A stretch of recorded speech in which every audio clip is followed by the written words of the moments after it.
From Hollywood, California, the Lux Radio Theater presents Frederick March and Florence Eldridge in The Outsider with Douglas Montgomery.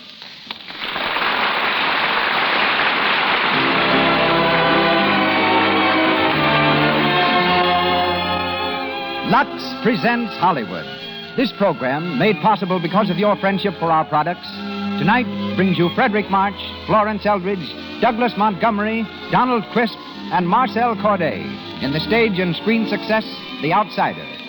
Also behind the footlights of our theater here on Hollywood Boulevard are two special guests, Miss Ann Dawkins, who tells us how motion pictures are edited, and Milton H. Berry, who, like the central figure of our play, is devoting his life to an amazing treatment for cripples. Our conductor, Louis Silvers. And now, here is our producer. Ladies and gentlemen, Mr. Cecil B. DeMille.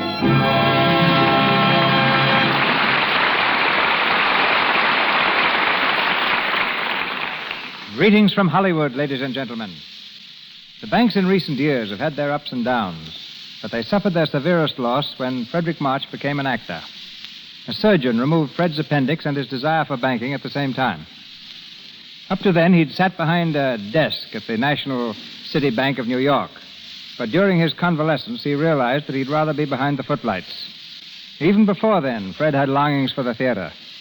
Of all the laurels he accumulated at the University of Wisconsin, where he was honor student, manager of the football team, and class president, none meant as much to Fred as the University Vaudeville Cup, which he won for putting on the best variety act. He met and married Florence Eldridge while they were playing together in stock. Then, as tonight, they were co-starred. Lovers of the legitimate theater will be delighted to learn that this fall, Frederick March and Florence Eldridge will leave their Beverly Hills home for a while and return to the New York stage. Mrs. March entrains for the East a week from tonight, and she can blame me for holding her husband here. At the moment, Fred is up to his nautical boot tops, starring for me as Jean Lafitte in The Buccaneer. Tonight, however, he sheathes his cutlass, turns his back on the swamps of Louisiana, and becomes Anton Ragazzi in Dorothy Brandon's melodrama, The Outsider. His lovely wife is heard as Lalage Sturdy. Our all-star supporting cast features Douglas Montgomery as Basil, Donald Crisp as Dr. Sturdy, and Marcel Corday as Madame Clost. Curtain time. Our stars enter. The footlights flash on, and the Lux Radio Theater presents Frederick March and Florence Eldridge in The Outsider.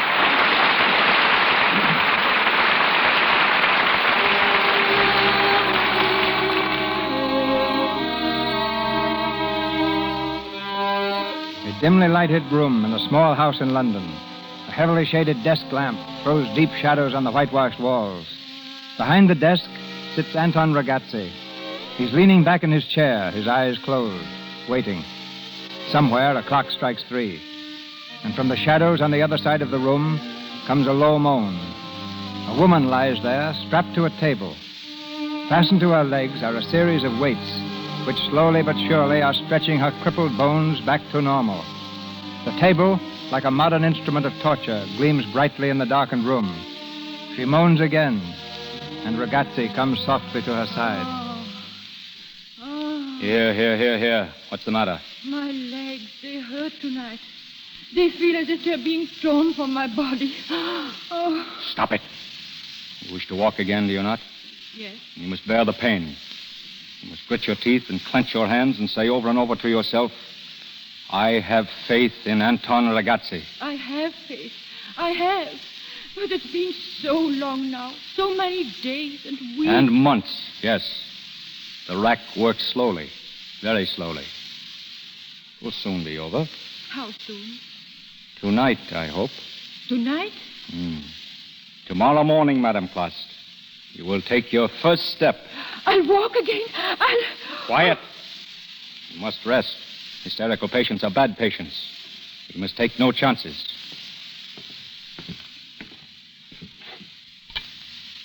Hello? Trafalgar 6840, please.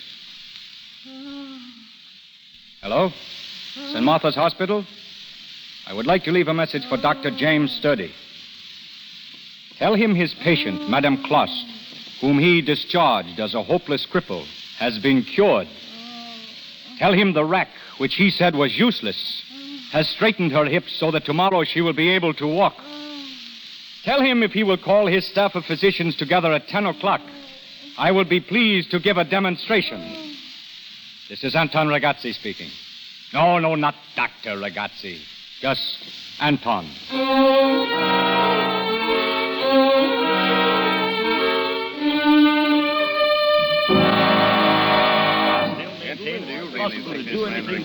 Gentlemen, please. Dr. Sturdy, it's my opinion we should recognize this Ragazzi. If he has a machine, a rack as he calls it, that will cure a lateral curvature, I'd like to know about it. So would I. You'll have your opportunity, Dr. Ladd.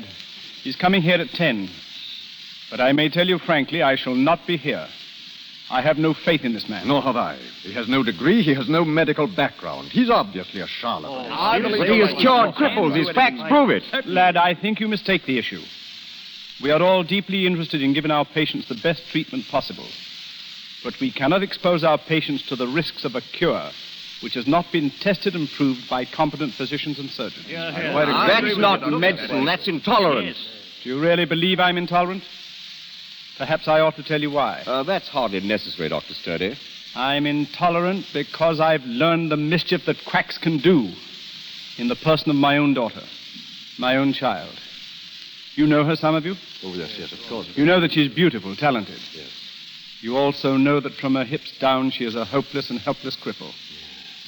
She wasn't born that way. There was some slight dislocation, but I never knew it. Her mother died when she was born, and I refused to look at my child. I sent her away to some people in the country. Then I left England. The people never wrote. I didn't know until 3 years later that my child still couldn't walk. She crawled, dragging one little foot. They were having her treated by a local bone setter, an unlicensed physician. That's a terrible thing, Sturdy, a terrible thing. I think I knew I was a father then for the first time. But before I could reach her, the child's hip had been so twisted and torn that nothing could be done. Nothing ever will be done because of my neglect. Sturdy, I think we hardly realize she is a cripple. She has such charm. Spirit. Her gift. Yes, her music. She has her music. Father, have you quite forgotten me? Oh, Lally, dear. Oh, good morning, Miss Sturdy. How are you today, May I come in? Or are you saying dreadful things I mustn't hear? Of course not. Come in, dear. May I help? Thank you, no. I can manage a short walk. How are you, Dr. Ladd? Dr. Tolley? Come and sit down, Oh, Larry. no, I can't really. I only came to pick up Father.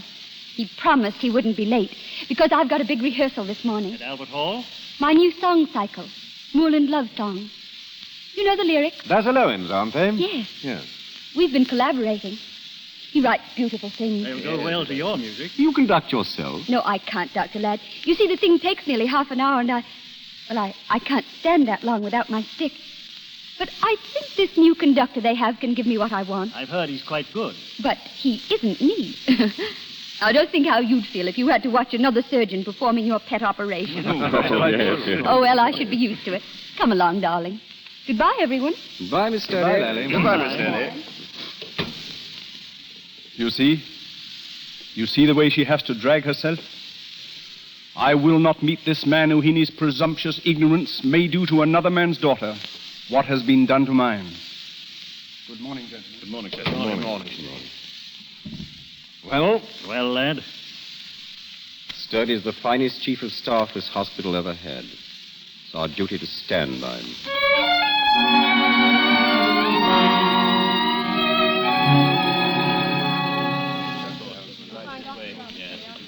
Is reception room B, the nurse said? Yes. I'm nervous, Dr. Ragazzi. Don't be a fool. You walked this morning, you walk again now.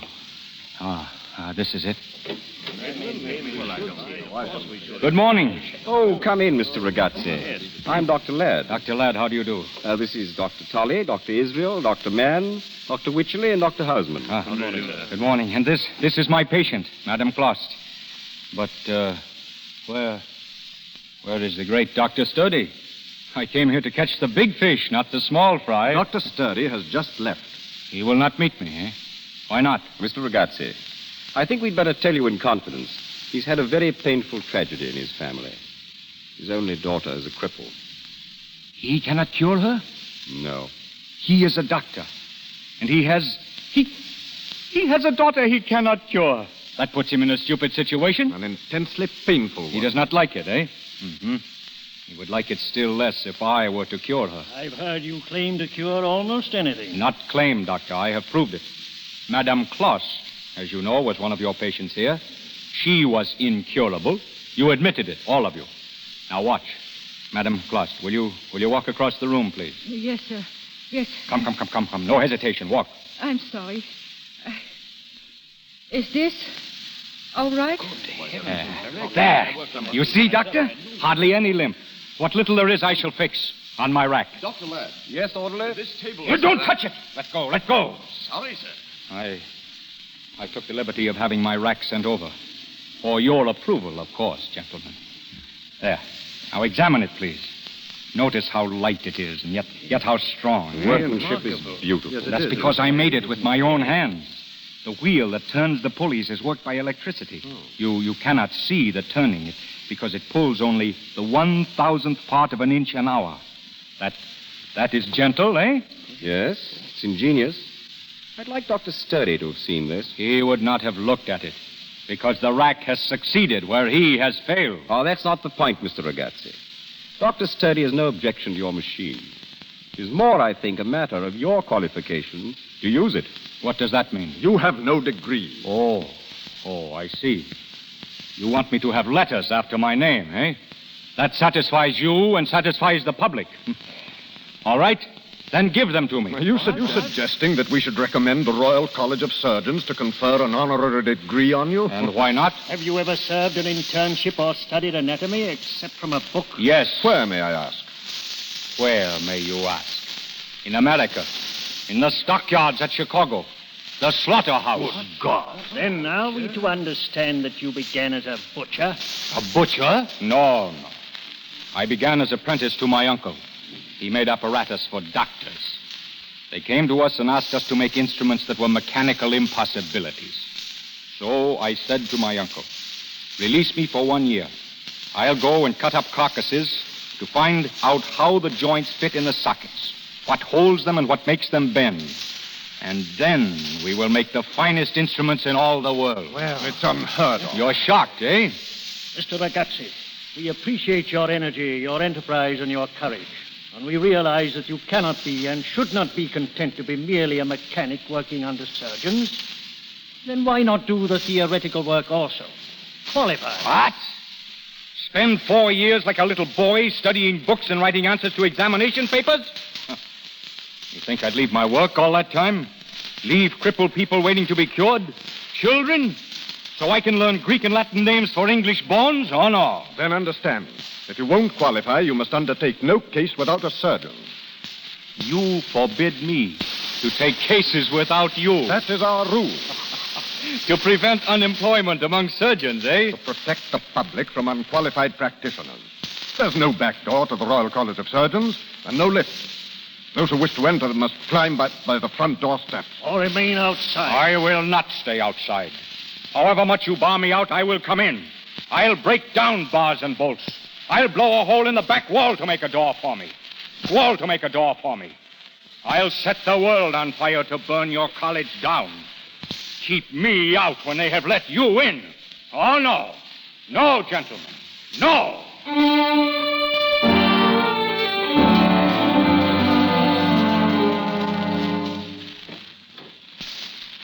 Bring the rack in here. Yes, sir. Let it stay at home where it belongs, where it will do some good, not in the hands of fools. There's a charge on that. Here. Now get out. Right.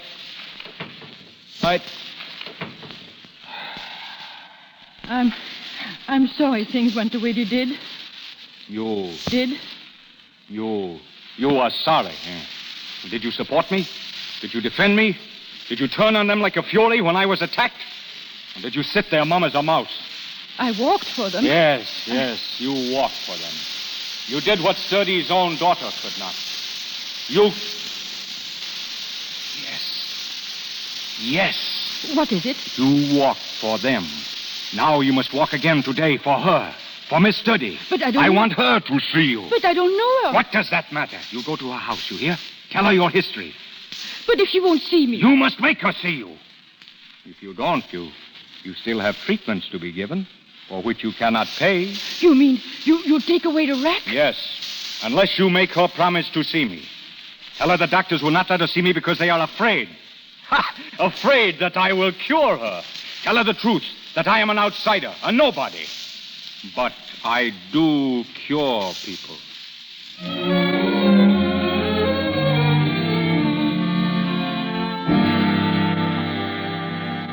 And that's what he said, Mr. D.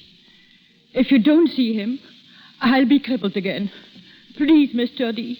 Here is the paper he gave me. You can see for yourself. To Madame Anna Kloss. I, Anton Ragazzi, guarantee to give you further necessary treatment on my special apparatus, the extension rack. If you'll persuade Miss Lalage Sturdy... Why, this is horrible. Basil, help me up, please. Of course, dear. But hadn't you better stay where you are? I've never heard of such a thing in my life. Is this man human? He will sign it if you will let him come here. Only to see him. He asks nothing more. Please, Mr. D, do this for me. You don't know what it is to be a cripple. I don't. No, you are rich. You need never go when you're tired. You lie in bed on couches. You are carried by your servants. What does it matter? What does it hurt you to be lame? But me... Please don't cry. I know how it must be for you. I'll see him. Oh, thank you. May I tell him now? Yes, tell him. God bless you, Mr. D. Basil, you stay. Of course, Lally. Here, sit down. He doesn't seem to be the sort of person you ought to see alone. The arrogance. The insolent arrogance.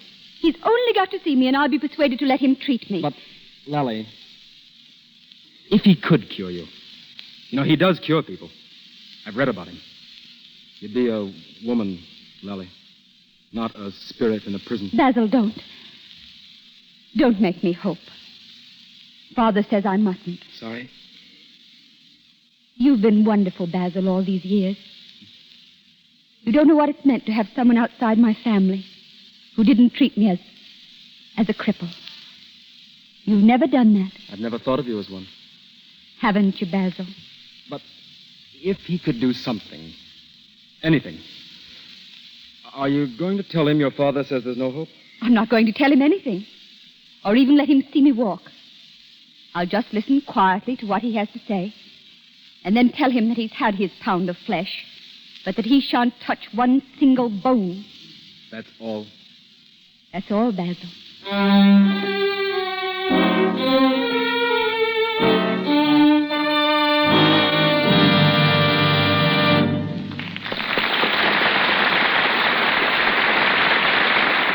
In just a moment, Frederick March and Florence Eldridge continue in The Outsider. Meanwhile, we go to a suite in a popular hotel here on Hollywood Boulevard. A young married couple is there, hurrying to change for the evening. Oh, Jim, I can't hurry. My dress isn't back from pressing. And now I have a run in my stockings. Another run? Oh, why do you buy such cheap stockings? Cheap? I'd hate to tell you what I paid for these. All right, so they're not cheap. But I don't see why you have to get a run in them every time you turn around. Come in. It's the lady's dress, Mr. Page. Oh, swell, Mary. Come on in. Say, maybe you can answer this. You've been a maid around here a long time. Do all women always get runs in their stockings? Well, I don't think they get runs so often when they wash their stockings in LUX. You mean those flakes? Yes, ma'am. That's the way I always do. It's just like it says in those LUX ads you see.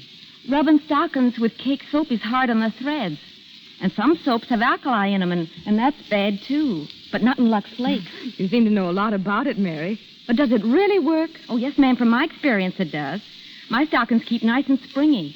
And most of the ladies that come to the hotel here think that's so, too. At least they always tell me to be sure I wash their stockings in LUX. Well, maybe you're right.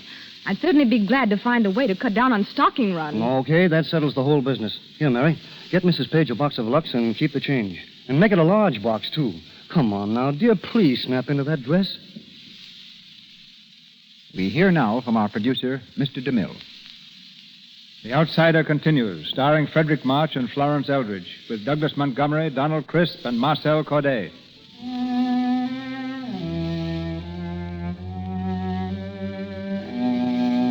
It's 1 hour later. The large sturdy lies on her couch in the sitting room, waiting for Ragazzi. Basil hovers about nervously, arranging the pillows. Suddenly, the door is flung open, and Anton Ragazzi, unannounced, stands smiling in the doorway. How do you do? I am Anton Ragazzi. Do you usually enter a room without knocking? Only when I am in a hurry. Your pardon, please. I am Lalage Sturdy. Miss Sturdy. This is Mr. Basil Owen. How do you do? How do you do? I understand that you will sign this paper if I agree to give you an interview. Certainly. Then you shall have one. Now, please sign. Of course. You must not look at me like that. I am not such a villain. But you would have tortured that poor woman.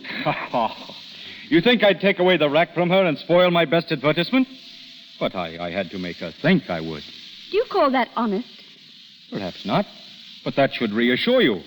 To know that you're not honest? Certainly. If I were not genius, I should have to be. Oh, I say. All is forgiven to celebrities. Basil, this man is impossible. Don't get up, dear. Yes. Let her walk. I want to watch. Ah, yes. What are you doing? You're looking at me like a doctor. I won't have it. Basil. No. It's all right. I have seen you walk. And when you were not thinking, that is good, eh? Lally, don't mind.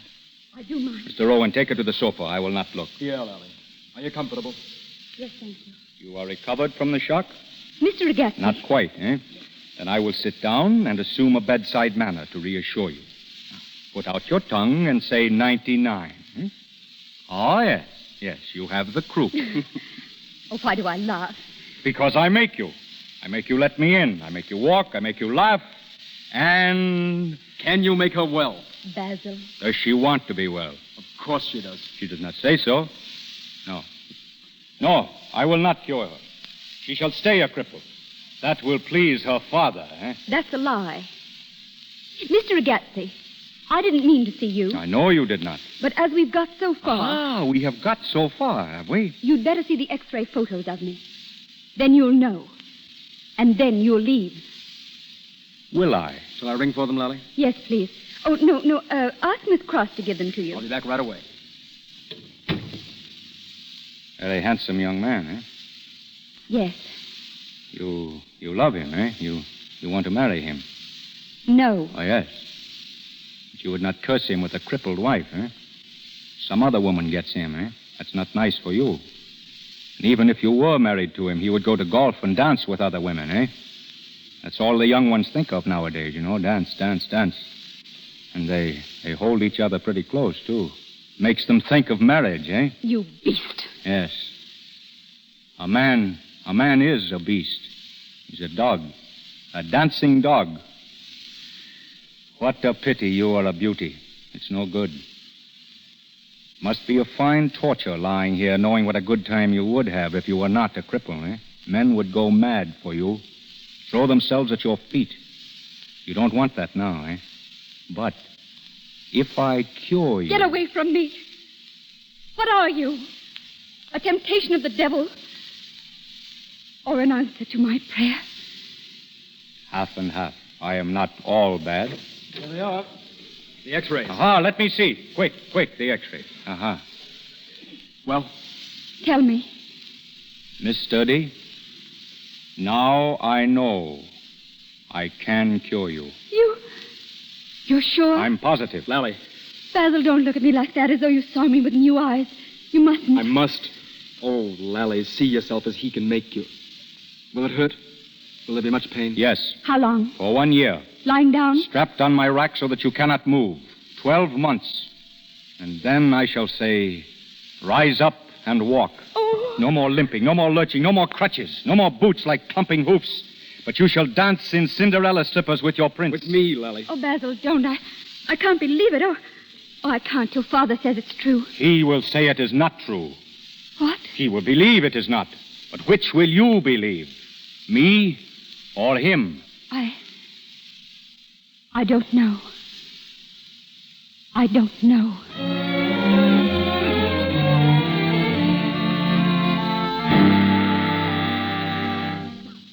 This can't be true. Did you believe this man yesterday when he said he could cure you? I like to hear it, Father. It was so new that it was beautiful. Lalage, nothing can be done. Father, he's coming here this morning. I've asked Basil to bring him. I won't see him. He can't touch you without my permission. He can, Father, if he has mine. Lally, you don't mean this? I do. Then let me tell you this. For the sake of my patients who trust me, my reputation. If you choose to put yourself in the hands of an unqualified practitioner, you will have to leave this house and me. I've got my mother's money and my own. I'll leave today. Lally, has this man hypnotized you? Perhaps. He stirred up all my senses and played on them because he knew. What, Lally? Oh, Father, don't you know? Basil, I want him. And why not? But he isn't worthy of you if he doesn't know that you've got qualities of mind and soul and... Souls don't count with men in marriage. If you were a lame woman, you'd soon find that out. You don't know what you're saying. All the things that all my life I haven't said. Could you have ever fallen in love with Mother if she had been lame? Could you? Don't ask me that. I won't, because I know. I've known it ever since I read a sentence in a book. Men are more physically particular than women. And it struck me like a blow that was true. Father Basil can't love me like this, even though he wants to. And I can't blame him. Because I know that if I were a man, I wouldn't want to marry me. I should want a woman beautifully perfect. The sort of woman Basil wants. Oh, Father, I could make him marry me for pity if I played on his chivalry. But I can't stoop to conquer. Lally, why are you so proud? Because my life has been one long, unending humiliation that's crucified my soul. And this man comes and tells me he can take the nails out, lift me from the cross. He can do nothing for you, Lally. He doesn't understand enough of surgery to know he can't. There's nothing known to... But there's the unknown. Always. Oh, Lally, he's here. Bring him in, Basil. Thank you. Good morning, Miss Sturdy. You know my father? I have had that pleasure. Mr. Ragazzi, I want you to tell my father what you told me. It won't be necessary. I know what he told you. And I know what you told her. That I am a liar, a fake, a cheat. Yes. And does she believe you? Does she? I can see she does not. She believes me. Lally, tell this man to leave. Do you hear? I can't, Father. Then do you believe him? And I believe in God. A God who does things. A God who gives people the power to do them. I'm going to believe. Oh, I'm going to. Lally. Father, darling, you're absolutely right. I couldn't stay here. You're going to leave me? Suppose he makes you worse. Then I shall know I never can be better. Never marry. You can be better. Can be well. Listen, I have a house where I've had another patient. Rooms that are vacant now, with a balcony that overlooks Regent's Park, where you shall be all day, all night long, in the open air. And I'll come to see you, Lally, always, every day. Oh, Basil. That means you'll go? Of course she will. Lally. Father, please understand. I must. I want life. And I can give it to her.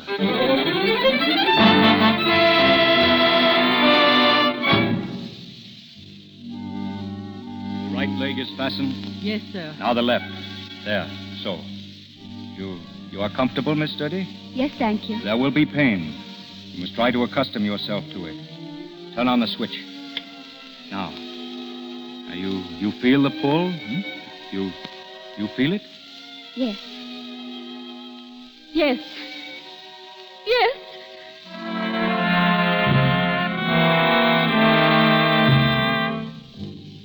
Increase on the left leg, increase on the right.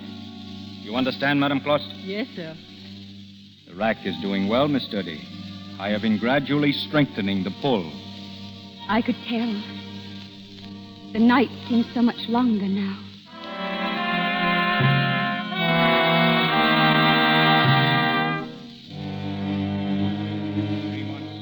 4 months, 5 months.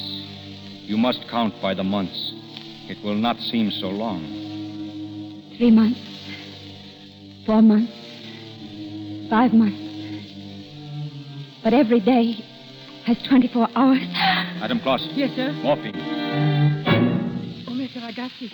Why did you telephone for me? Is she in much pain? She says no, but she's so restless. She must not be. She must lie absolutely still. I've told her that. She's been very sad all day. Why? Why is she sad? What is that Mr. Basil Owen around here for? Well, He hasn't been here for a few days. Almost a week. Why not? He called.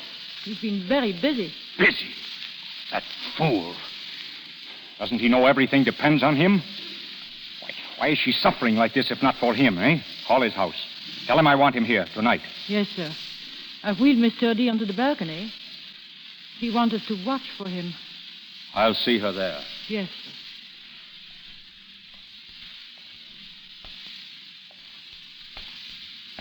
Is that you, Anton? Anton himself. I thought I heard you inside. You recognize my voice, eh? I recognized your language. Who is the fool? Some friend of Madame Klost. A man called Richardson. He lives in Putney. Why did you come tonight? Oh, because I passed here on my way back from the palace. I was dining with the king. It is agreed, no lies, eh? No. I came because Madame Kloss phoned me. She said you were restless. So when I met your Mr. Basil Owen downstairs, I told him he must not come up to excite you. Then he did come? Of course he did. He told you that he would. No, he only said he might. Oh. And so you wondered if he would, hmm? And when a woman wonders if a man will come, she wonders if he loves her. Now you know, eh? Yes. He sends you all his love and 1,000 kisses. All his love? All. And says, good night, sleep well, and dream of him. You mustn't think he's been neglecting me. He's come every time he could. It's been dreadful for him all these months. Dreadful? To watch your spirit conquer your pain? To see me suffer. He can't stand suffering. A woman should always be beautiful. Should she? You think that is the only thing that matters to a man? You're talking like my father. And when I asked him if he could have fallen in love with a cripple... Yes? He wouldn't answer me. Then let me answer for him. I tell you, it is possible. I tell you... What? Nothing. You make yourself well for Mr. Basil. You make yourself beautiful and strong. It will be safer. But he wants me. He does want me. Oh, not as much as I want him, perhaps. Because I'm selfish, Anton. But I'm so weak and so tired. I couldn't hold on if I didn't know. If I weren't sure. You will hold on. He will help you. And I will help you. I will not leave you now until you go to sleep. You go to sleep, Lally, and dream until your dreams come true. You go to sleep because they will come true. He will sit beside you because he loves you. And as the months pass, he will be there always. And then a time will come, not long, when the crocuses begin to push out of the earth like flames. And you, too, shall rise. How he will love you then, if you will go to sleep now. To sleep. To sleep. Because he loves you. He loves you. He loves you.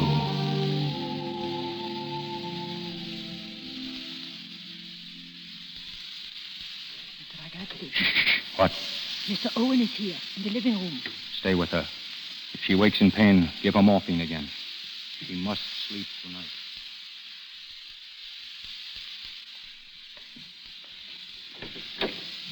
Oh, hello. Good evening, Mr. Owen. What's the matter? Why'd you call me? The matter is, I shall throw up the case. What? Yes, throw it up. But... Because I will not fail. But I thought you couldn't fail now. Well, you've succeeded. Done everything you wanted to. You said so yourself. I have done, but nature has not. She must lie here in perfect stillness 6 months more, till all that I have broken sets binds together. 6 months. Where have you been all week? I've been busy. And I've needed some relaxation. I've called her. You think that's enough? She lies there day after day waiting for you to come, and by heaven you will come. If I have to go out and find you and drag you through the street... Take your hands off me. Lally and I understand each other. She knows. She is so weak she cannot know. She only feels that you have another woman whirling in your arms. I tell you, I have exhausted all her strength. Yes, I've worn it to so fine a thread that if one tear falls on it, it is broken. I would as soon that she should bleed as cry. I didn't know. I didn't think. Has it really done her any harm? Well, I have not let it. I have told her lovely lies. Got her off to sleep by making love to her. For you. She's asleep? Good. Good. Good. That another man should play the lover to her? What have you in your veins? Red ink and lukewarm water? We can do without that. I stuck it out for 6 months. You think it was easy? I've gone through hell. I never knew it'd be like this. I never dreamed that... And I can't stand suffering. I never could. The water in your blood isn't even lukewarm. Can't stand suffering. And yet you say you love her. You do say that. Of course I do. Yes. Then you will come tomorrow morning at 10 o'clock and tell her so. You hear? Yes. But you will say it with conviction, strongly.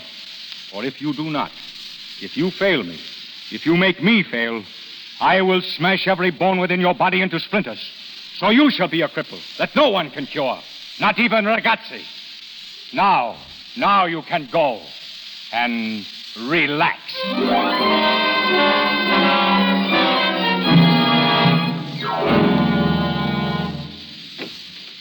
Mr. Ragazzi. Well, how is she? She woke up twice. I had to give her the morphine, but it doesn't seem to put her off. She's half under and half awake. She keeps calling for Mr. Owen. I'll see her. You wait outside. Yes, sir. Basil. Basil. Basil, where are you? Basil. Is that you? Is it you, Basil? Yes. I knew you'd come. I tried to stay awake. You must sleep now. Stay near me, Basil. I'm afraid. Afraid? Of what? Afraid if you go, I won't get well. Always a cripple. Always. No. You will get well. You will be well and strong soon. And I will always love you. It makes no difference, Lally, darling. You must believe that. It makes no difference. No matter what happens, I love you. Basil. Basil. You must sleep now. Good night. Aren't you going to kiss me, Basil? Yes. Good night, Lally. Good night, darling.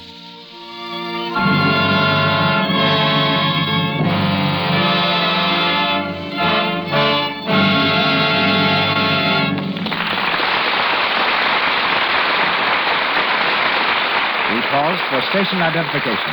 This is the Columbia Broadcasting System.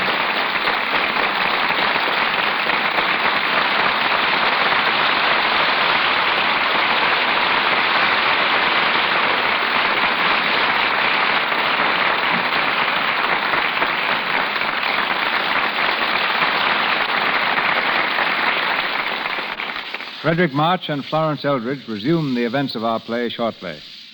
Tonight, our inside glimpse of Hollywood centers on film cutting. Film editors are to motion pictures what city editors are to newspapers. As the DeMille film editor, Miss Ann Borkins has helped me make pictures for 25 years. And hers are the only hands, apart from my own, to which I've entrusted a film cutter's shears. Having gone through more than 1 million feet of film, Ann is now well equipped to answer the question that is probably first in your minds. What does a film editor do? Well, CB, I'd say we cut out of a finished picture everything that is not essential to the most effective telling of the story. It's a great deal like putting a jigsaw puzzle together, because the last scenes of a picture may be filmed first for production economy, and the first scenes filmed last. You get an idea of how much cutting is required when you stop to think that if all the film photographed for souls at sea, for example, were shown, it would take 36 hours to run the picture. The average picture, when cut, runs about 90 minutes. I suppose you editors wonder why we directors don't save you a lot of trouble by shooting only what's good. No, we know that each scene has to be shot from many different angles. Otherwise, the set might have to be rebuilt at great expense if certain close-ups and angles were overlooked. Frequently, some of the best scenes and touches in a picture are the result of gambling a few extra feet of film. There are some things, however, that we can always depend upon to photograph the same, like scenery, properties, or costumes. I can remember the trouble we had years ago when costumes lost their sparkle or faded a little as the months of shooting went by. Complete new wardrobes often had to be made. We've eliminated that great waste today, or I should say the people behind this program have largely eliminated it with Lux Flakes. Lux is the official wardrobe care at Paramount because it keeps costumes looking glamorously fresh for the camera. It's a very rare case when I have to cut a strip of film because of costumes. Now, the contributions of the film editors are not only visual, they also work miracles with sound. And one of our tricks is what we call pinching. That consists of taking the soundtrack of a speech that is delivered too slowly and speeding it up by removing the silent portions between the words. We've also developed another science called dubbing. In Mr. DeMille's picture, The Crusades, 2 armies of knights in armor rode madly across a field and crashed together while riding at full tilt. We made separate soundtracks of thundering hoofs, clashing armor, shouting men, and the rain of blows on shields. Then we fused them all together. The result was that we had a realistic battle scene filled with many different sounds, and yet each sound remained distinct, like the instruments of a symphony. That, roughly, is what the film editor does to make a picture more exciting. If you don't mind, Chief, I'll cut right here. Thanks, Annie.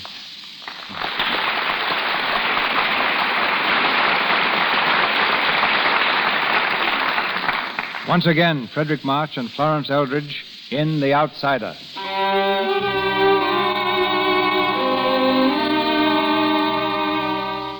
Six months have dragged wearily by, months of torture and endless waiting.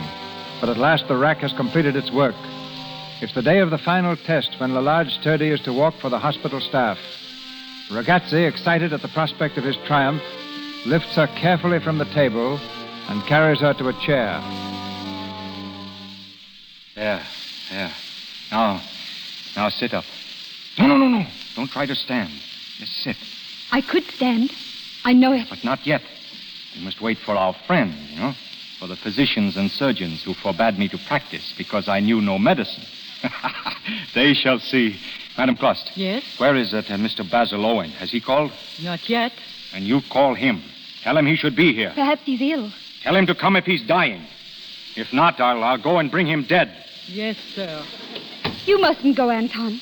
You must be here when the doctors come. I won't have your triumph spoiled. I have no triumph if you have not yours. What do you mean?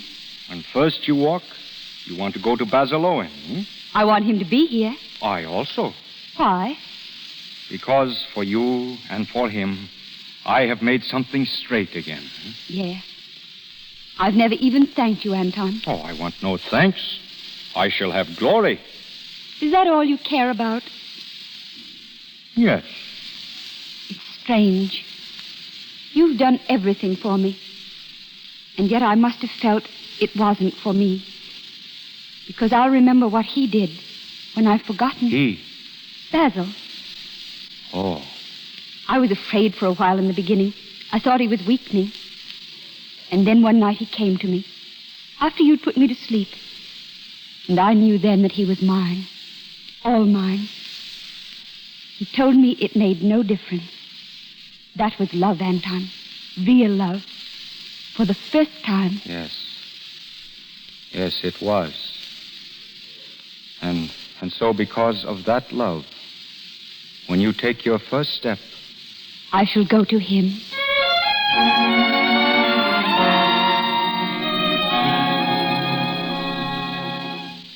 11:30. Why in heaven's name don't they come? Basil, sit down. You're walking around like a caged tiger. I can't help it. I'm nervous. I'm not. Look, see my hand? I don't see how you can be so calm. Because I have faith, Basil. In myself, in Anton, In you. You're so sure. Yes. It's hard to explain, but I am sure. Perhaps it's because I have so little to lose. Because even if I should fail, I could still be happy. Happy? Lally, how can you say that? Well, you said it for me. Remember? It makes no difference, darling. I love you. No matter what happens, I love you. Lally, I don't know what you mean. Well, that night you came to me when I was alone. I don't know what you mean, Lally. Basil, you are nervous. You haven't forgotten. Forgotten what? Lally, darling, you must have been dreaming. Oh, I see. If you're afraid, Basil. No, of course not, but, well, I never said that, Lally. I didn't.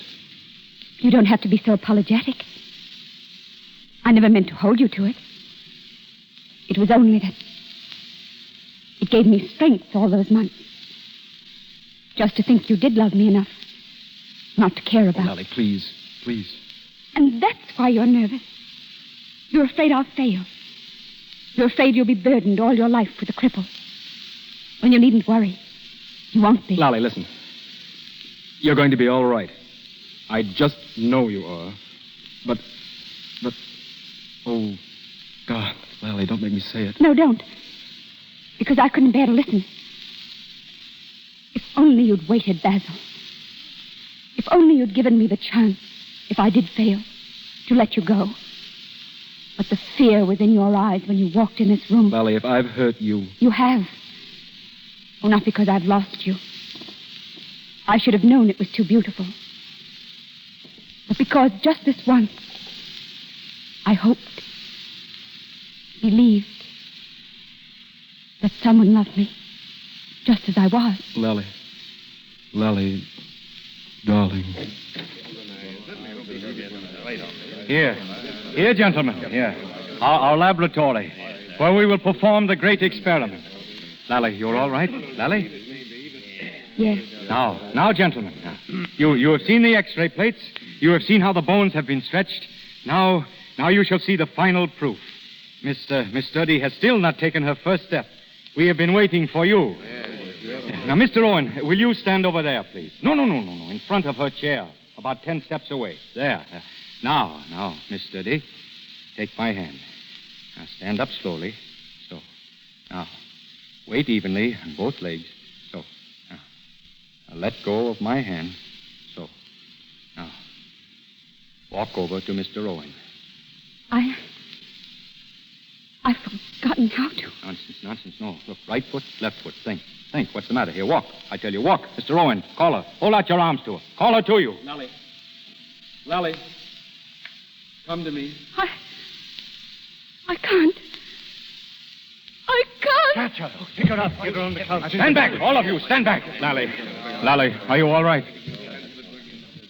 It feels so good to lie down again.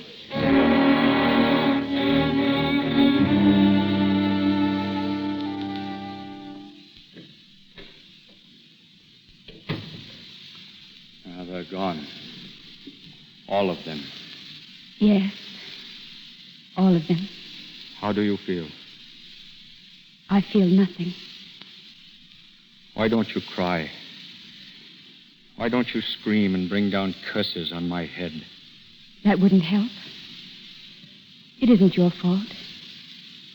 You tried. And I failed you. 12 months of torture. 12 months. And you don't hate me. No, Anton. Come in. Dr. Sturdy is here. Father! Lally. Oh, Father! Lally, my darling, don't cry.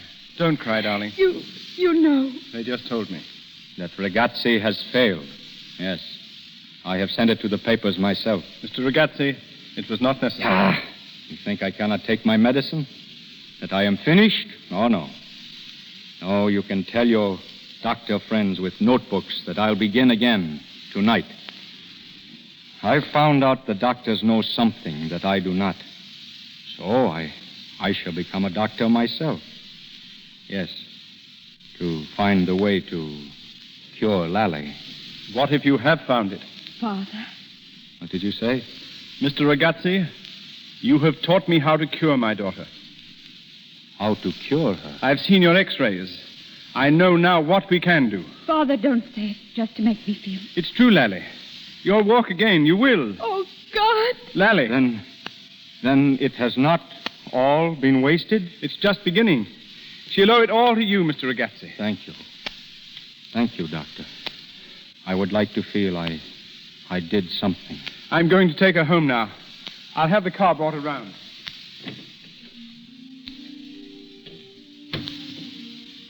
Anton. I'll leave you alone. No, please.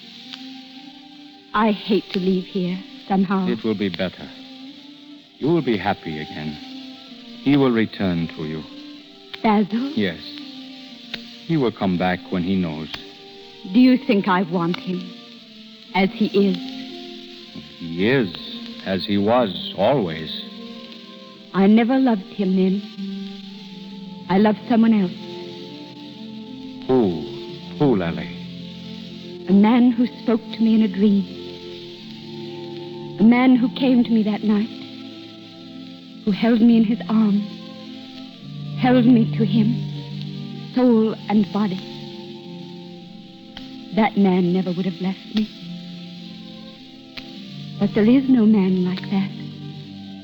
There is. Oh, Lally, darling, I love you. It makes no difference. No matter what happens, I love you. Wait. Oh, wait. That night, was it a dream? No, it was the truth. Goodbye, Lally. Don't go. Don't go, Anton. You were there. It was you that night. Yes. Oh, Anton. Don't stand up. Anton, hold out your arms for me. Call me to you. Call me, Anton. Are you really walking? Yes. To you. To you. Walking to you, Anton.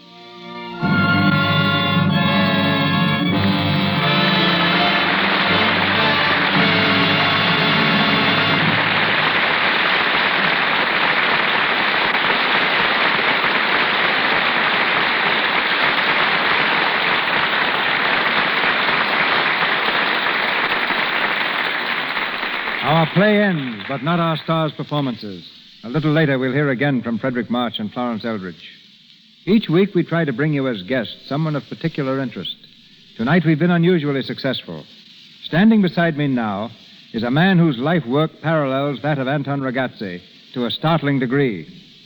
Befriended 38 years ago by a cripple, he resolved to devote himself to the help of other such unfortunates. Never having been to school, he was not equipped to enter a medical college, and so developed his own methods. Though not a physician, he is founder and head of the Milton H. Berry Institute for Paralysis Correctment, located near Hollywood. Its directors include the famous author Rupert Hughes and Fred Stone, the noted actor. Through our play, we learned of a man who dared to aid the hopeless when all usual efforts failed. Such a man is our guest, Milton H. Berry.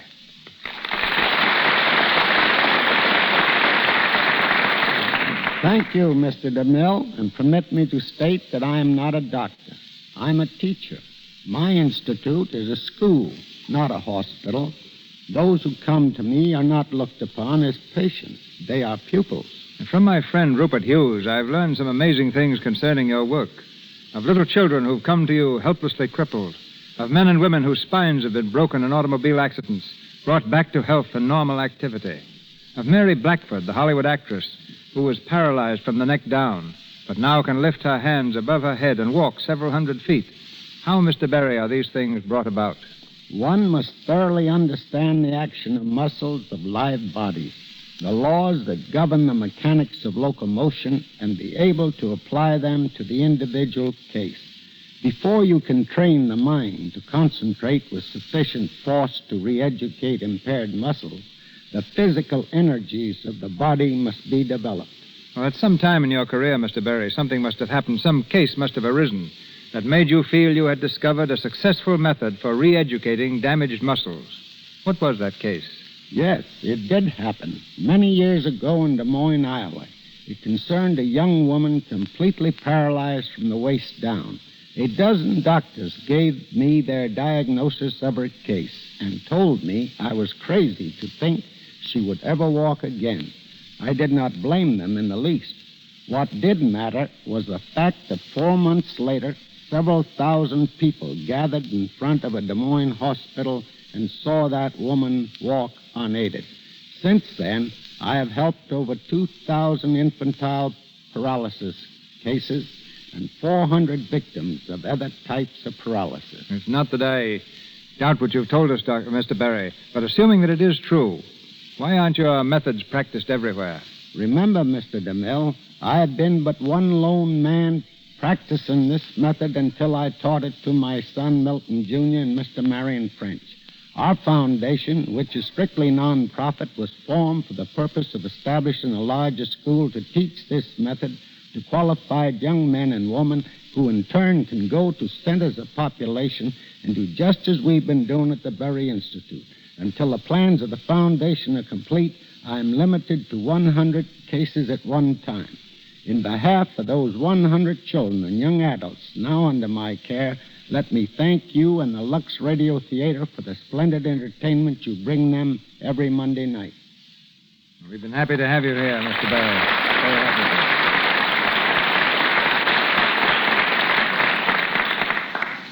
To Mr. and Mrs. Frederick March, I owe a debt of gratitude. To Miss Eldridge for helping me interest her husband in the role of Jean Lafitte, and to Fred for the superb characterization he's giving Lafitte in The Buccaneer. With such great material, CB, it's pretty hard to miss. Like most people, I only knew Lafitte as a pirate, not as an American hero. You know, it was a revelation to me to find out that unless he'd plunged in with men and ammunition to help Andrew Jackson and his scattered army at the Battle of New Orleans, all of America west of the Mississippi might now be part of Canada. One of Lafitte's most exciting exploits, and amusing, occurred when Governor Claiborne offered a reward of $500 for him, dead or alive. Lafitte was so indignant at the small amount, he rode around New Orleans posting offers of $10,000 for the governor, dead or alive. Yeah, that Buccaneer was the only pirate in history who saved a nation. There never has been a more mysterious figure. No one really knows where he came from or where he went after his career in America was over. He was a resourceful, brilliant, and romantic man with all the color of a fiction hero. The Buccaneer is the answer to an actor's prayer. You remember the old saying in the theater, CB? Fat parts make fat actors? Well, speaking of the theater, what about this play the Marches are going to do? It's called The Christian Hero, Mr. DeMille. It's based on the life of Sir Richard and Lady Steele. You mean the Sir Richard who, with Joseph Addison, wrote The Spectator and The Tatler? That's right. John Cromwell is going to direct, and we hope to open on Broadway around Christmas time. Playing here tonight has certainly given us the itch to get back to the stage. I hope it'll be as much fun. We'll miss you both in Hollywood. But my wish is that the play will have a record-breaking run. To both of you, a great success. Thank you, Thank CB. you. Good night.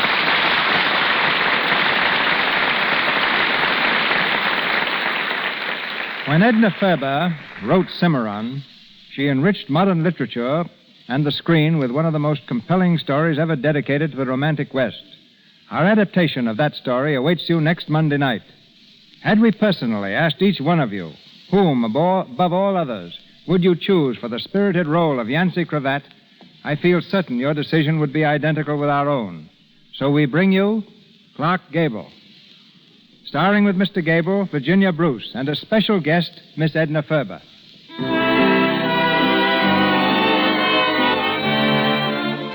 Our sponsors, the makers of Lux Flakes, join me in inviting you to be with us again next Monday night when the Lux Radio Theater presents Clark Gable and Virginia Bruce in Cimarron. This is Cecil B. DeMille saying good night to you from Hollywood. We wish to call your attention this week to the Silk Parade, a brilliant feature in your local stores. It offers a colorful pageant of rich displays and timely hints on the latest fall fashions. Good silks are amazingly durable, and most of them are safe in water alone, which means that you can trust them to gentle Lux Flakes. So you are being thrifty as well as fashionable when you wear silks in this season of elegance. Your announcer has been Melville Ruick. This is the Columbia Broadcasting System.